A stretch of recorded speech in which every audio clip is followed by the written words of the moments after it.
4PM news network में दोस्तों आपका स्वागत है। मैं हूं आपके साथ राशि जहीर। बारहा मैंने आपको 2017 गुजरात के चुनाव की बात जरूर बताई है। मैंने ये कहा था कि जब वहां पर जिग्नेश मेवानी, अल्पेश ठाकुर और वो हार्दिक पांड्या नहीं, उन्होंने बड़ी शानदार छक्के मारे थे पर हार्दिक पटेल, ये कम्युनिटी के लोग जब जुड़े राहुल गांधी के अभियान से, तो भारतीय जनता पार्टी को गुजरात में 100 का आंकड़ा पकड़ना भारी हो गया। 70-75 सीटें कांग्रेस की आ गई थी। कैलाश अशोक गहलोत उस समय शायद गुजरात के प्रभारी थे, वो देख रहे थे। अब राहुल गांधी ने गुजरात को जीतने का मन बना लिया है। एक चीज उसमें कमी रह गई थी, इसलिए मैं हाजिर हो गया। राहुल गांधी तक वीडियो चला जाएगा तो पता चल जाएगा, कांग्रेस के लोग बता दें। हालांकि सारे के सारे सराउंडिंग में ये बताते रहे कि हम ही अनार हैं, बस सारे मर्दों का इलाज हम ही कर पाएंगे। खैर दोस्तों, बात खबर यह है कि राहुल गांधी 8-9 मार्च को गुजरात जाने का अधिवेशन भी चल रहा है। और अभी पिछले दिनों उनका बयान जो कांग्रेस के दफ्तर पर हमला हुआ था, आरएसएस और बीजेपी के कार्यकर्ताओं ने किया था, वो वीडियो काफ़ी सर्कुलेट है। ये गुजरात, केरल नहीं गए, उत्तर प्रदेश नहीं गए जहाँ इलेक्शन है, बिहार नहीं जाए, वो गुजरात जाना है।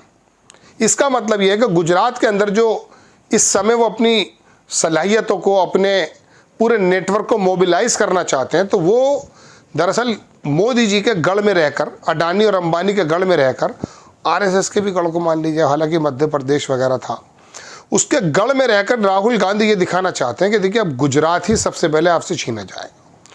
वो डायलॉग मुझे याद आता है जब उन्होंने कहा कि मैं आपको लिख कर रख लीजिए, ये गुजरात हमारे बब्बर शेर जीतेंगे, हमारे कार्यकर्ता जीतेंगे। उसमें उनकी बात के अंदर ताकत नजर आ रही है। क्योंकि 2017 में जब इलेक्शन उन्होंने बड़ा टफ फाइट दी थी, मोदी जी का गृह राज्य, मोदी जी वहाँ के प्रधानमंत्री, और वहाँ का जो वर्ग है, जो अपर क्लास का वर्ग है, आप सोच भी नहीं सकते कि वो बीजेपी को छोड़ेगा, बीजेपी को नहीं छोड़ेगा वो। लेकिन इसके अलावा अगर जातीय समीकरण, प्रदेश अध्यक्ष और शानदार तरीके से अगर काम किया, तो शायद गुजरात भी ऐसी जगह नहीं है जो जीता ना जा सके। राहुल गांधी ने हालांकि उस वीडियो में कहा कि जैसे हम अयोध्या जीते, अयोध्या तो जीते हैं राहुल गांधी जी, वो एक जातीय समीकरण के एतबार से जीते हैं। वहाँ पर अगर आप अहमद पटेल की बेटी पर किसी प्रकार से बाजी खेलेंगे तो आप अलग थलग पड़ जाएंगे। आपको वहाँ जातीय समीकरण देखते हुए 2017 की तरह लोकल छत्र इकट्ठे करने पड़ेंगे। और इसकी तरफ राहुल गांधी थोड़े बढ़ते हुए दिखाई दिए हैं। जो कांग्रेस के परंपरागत नेता हैं, उनको छोड़ करके थोड़ा सा यूथ विंग के हाथ में जिम्मेदारी देने की बात कही जा रही है। लेकिन सबसे बड़ी बात, गुजरात की बात मैं आपको बताऊं, असल में दुनिया में आज एक बात बताता हूं दोस्तों मैं आपको, सबसे आसान है चुनाव का जीतना। आप कहेंगे बड़ी अजीब बात कह रहे हो आप। बिल्कुल, मैं आपको बताता हूं, चुनाव जीतने के लिए एक ऑरा बनाया जाता है। ऑरा बनता है किसी व्यक्ति से, सोच से नहीं बनता है। सोच तो लंबे समय में काम आती है। पहले एक हीरो होता है, हीरो बनता है किसी एक खास घटना से। केजरीवाल एक खास घटना से हीरो बने, देखते हैं ना आप। ऐसे ही वीपी सिंह एक खास घटना से जीरो बन गए। ऐसे ही मोदी जी एक खास घटना से हीरो बन गए। भाई केजरीवाल आंदोलन से निकल आए थे, ध्यान होगा। वो आंदोलन 200 साल तो चला नहीं था, थोड़े दिन भूख हड़ताल बैठे थे। मोदी जी गुजरात के अंदर नरसंहार हुआ, हीरो बन गए पूरे देश के। इस तरह से मैं आपको दर्जनों नेताओं की बात बता सकता हूं। अब गुजरात के चीफ मिनिस्टर तो राहुल गांधी बनेंगे नहीं, तो राहुल गांधी को सबसे पहले वहां एक बहुत मजबूत, एक्सेप्टेबल और जातीय समीकरण को मद्देनजर रखते हुए एक चेहरा तलाशना है, एक हीरो लाना है। पूरी दुनिया में इसी तरह से सरकारें बदली जाती हैं। ये ज़ेलेंस्की जो है 2014 में आया था, कॉमेडियन था, डीप स्टेट अमेरिका ने एक्टिव हुई, इसको हीरो बना दिया। जोलानी अभी वहाँ पर सीरिया में आया, एक गोली चलाए बिना बन गया वहाँ पर। वजह क्या है कि एक सोच तो है, जैसे आरएसएस ने अपनी सोच बनाई है, उस सोच के मुताबिक कुछ घटनाएं हुई हैं। ये सोच तो अटल बिहारी वाजपेयी के वक्त में भी थी, जनसंघ के ज़माने में भी थी, लेकिन ज़्यादा काम नहीं आई। मोदी जी ने जब गुजरात में नरसंहार हुआ या आरोप लगाया गया, अब तो खैर वो बरी हैं, तो उससे पूरे देश में कहा कि यार ये नेता कर पाएगा काम। हालांकि गुजरात की तरक्की एसएम कृष्णा और कांग्रेस के वक्त से ज़माने से है, पोर्ट्स वगैरह हैं वहाँ पर, लेकिन मोदी जी उस तरक्की को भी भुनाया। एक तो उन्होंने विकास का वो बताया, उससे ज़्यादा जो लोगों को भाया, उन्होंने कहा ये आदमी जो है ISIS और तालिबानी सोच का इलाज करना जानता है।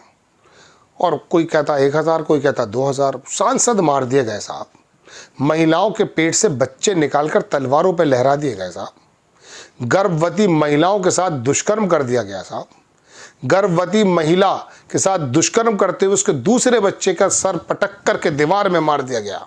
बिल्किस बानो की बात कर, मन नहीं पसीजा। और वीडियो बजरंगी बाबू, बजरंगी पता नहीं क्या क्या नाम थे, वो तो हम भूल रहे हैं, वक्त हो गया। उन लोगों ने कहा वो लड़के थे, पता नहीं किस मूड में थे, वीडियो हैं ना उनके, तो कोई नेता बन गया, कोई अभिनेता बन गया, कोई इलेक्शन के बीच में जेल से आ गया। जो दोषी थे, दुष्कर्म थे, दुष्कर्म के बिल्कुल सज़ा काट रहे थे, उनको कहा कि ये पंडित हैं, गलती हो जाती है।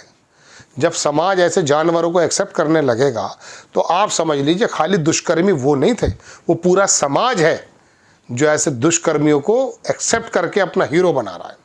मालाएं पहनाई जा रही हैं, लड्डू खिलाए जा रहे हैं, इलेक्शन में कैंपेन किए जा रही हैं। खैर छोड़िए, वो बात अलग है। ये तो एक काला, ये है वो RSS की और उस सोच की मेहनत। खैर, तो मैं आपको अपनी बात बता रहा था दोस्तों कि कांग्रेस जो ये पहुंची, राहुल गांधी जो पहुंचे हैं, उन्होंने कई सारे काम कर दिखाए। बात यह है कि एक आदमी उनको ऐसा ज़रूर ढूंढना है कि जो पूरे अक्रॉस गुजरात में एक हीरो के रूप में दिखे। उससे जुड़ी हुई पिछले चुनाव में शायद एक बंदा ऐसा आया था, नाम मेरे जहन से निकल रहा है, उसके ऊपर दाव खेले। क्योंकि नया जब खिलाड़ी आता है, ये भारतीय वोटर और भारतीय दर्शक का नेचर है। कंपनी फिल्म आई थी अजय देवगन की, उसमें सुरेश ओबराय का लड़का था, नया था तो शानदार लगा। नया जब विलन आता, आप कर्मा फिल्म देखिए, हालांकि अनुपम खेर पहले से अदाकार थे, लेकिन नया विलन जब आता है तो चूंकि उसके साथ छाप नहीं होती है तो वो हीरो को टक्कर देता है, लोग एक्सेप्ट करते हैं। बहुत ऐसे मैं एग्जाम्पल दिखा दूंगा आपको। तो आपको दोस्तों मैं बताना ये चाहता था कि एक ऐसा आदमी अगर अपने पूरे अभियान के साथ राहुल गांधी तलाश लें, जो पूरे अक्रॉस गुजरात के अंदर थोड़ा एक्सेप्टेबल और जातियों का समीकरण ज़रूर हो, उसका एक अच्छी मजबूत जाति से ताल्लुक़ हो, जो बीजेपी के उसमें जंक मारे। और केजरीवाल ने जो वहाँ जंक मारा कांग्रेस में, उसको साइड लाइन वो करें, तो मैं समझता हूँ, और वो मेहनत जिस प्रकार से यूथ कांग्रेस में कर रहे हैं और वो गुजरात चुन रहे हैं और अधिवेशन करने जा रहे हैं, इसका मतलब ये है कि वो अंबानी, अडानी और मोदी और अमित शाह, इनको उनके ही गृह में, उनके ही राज्य में टक्कर देने जा रहे हैं। ये वाकई एक ज़बरदस्त नेता का काम है। जब उत्तर प्रदेश और देश की अलग अलग अदालतों से उनके छोटे छोटे वारंट निकले, राहुल गांधी हाजिर हो, उस समय ये आदमी ऐसा बोल्ड कदम उठा रहा है, तो इसमें कोई दो राय नहीं कि मोदी जी को वहीं पर मरकूज कर देंगे। वो चुनाव अभी नहीं है वहाँ पर, उत्तर प्रदेश नहीं जा रहा है, बिहार नहीं जा रहे, मैंने बताया। तो ये एक नीति अच्छी है, लेकिन साथ में अगर ये चीज़ भी जुड़ जाती है तो कांग्रेस के नेता और कांग्रेस के लोगों में जान पड़ जाएगी अभियान चलाना की, वरना मेहनत करते रह जाएंगे। जब तक एक बारात में दूल्हा नहीं होता ना, तो वो बारात नहीं कहलाती है। आपको खबर कैसी लगी अपनी राय कमेंट्स बॉक्स में ज़रूर दीजिए। चैनल को सब्सक्राइब कीजिए, शेयर कीजिए। नेक्स्ट टाइम मैं किसी खबर के साथ हाजिर होता हूँ। जय हिंद।